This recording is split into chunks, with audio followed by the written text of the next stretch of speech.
ಸೂರ್ಯನಿಂದ 778 million kilometre ದೂರದಲ್ಲಿರುವಂತ ಗ್ರಹ ಈ ಜುಪಿಟರ್. ಸೌರಮಂಡಲದಲ್ಲೇ ಅತಿ ದೊಡ್ಡ ಗ್ರಹ ಅಂಡ್ ಗ್ಯಾಸ್ ಜಾಯಿಂಟ್.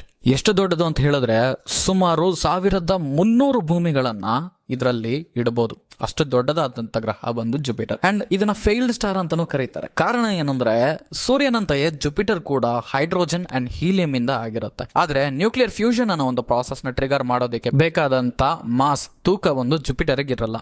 ಈ ತೂಕ ಇಲ್ಲದೆ ಇರೋದ್ರಿಂದ ಅದು ಪ್ಲಾನೆಟ್ ಆಗಿ ಉಳ್ಕೊಳುತ್ತೆ, ಸ್ಟಾರ್ ಆಗಲ್ಲ. ಸಪೋಸ್ ಜುಪಿಟರ್ಗೆ ಏನಾದ್ರೂ ತೂಕ ಇದ್ದು ಅದರಲ್ಲಿ ನ್ಯೂಕ್ಲಿಯರ್ ಫ್ಯೂಷನ್ ಪ್ರಾಸೆಸ್ ಏನಾದ್ರೂ ಟ್ರಿಗರ್ ಆಗಿದ್ರೆ ಇವಾಗ ಸೌರಮಂಡಲದಲ್ಲಿ ಬೈನರಿ ಸ್ಟಾರ್ ಸಿಸ್ಟಮ್ ಇರ್ತಿತ್ತು. ಅಂದ್ರೆ ಭೂಮಿಯಿಂದ ಬೆಳಗ್ಗೆ ನೋಡ್ಬೇಕಾದ್ರೆ 2 ಸನ್ ಕಾಣಿಸಿರೋದು. ಎಲ್ಲಾ ಗ್ರಹಗಳಿಗಿಂತ ಫಾಸ್ಟ್ ಆಗಿ ತಿರುಗುವಂತ ಗ್ರಹ ಜುಪಿಟರ್.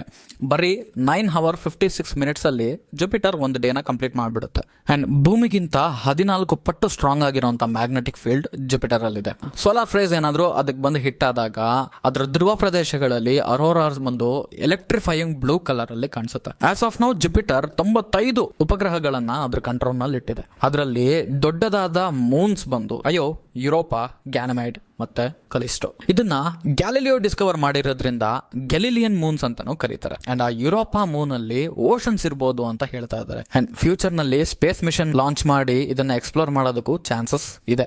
ಜುಪಿಟರ್ ಇಮೇಜಸ್ ನೋಡ್ಬೇಕಾದ್ರೆ ರೆಡ್ ಕಲರ್ ಅಲ್ಲಿ ಒಂದು ಸ್ಪಾಟ್ ನ ನೀವು ಗಮನಿಸಿರಬಹುದು. ಅದು ಆಕ್ಚುಲಿ ಬಿರುಗಾಳಿ. 300 ವರ್ಷಗಳಿಂದ ನಿಲ್ಲದೆ ಬೀಸ್ತಾ ಇರುವಂತ ಬಿರುಗಾಳಿ, ಭೂಮಿಗಿಂತ ದೊಡ್ಡದಾಗಿರುವಂತ ಬಿರುಗಾಳಿ ಇಲ್ಲಿ ಬೀಸ್ತಾ ಇದೆ.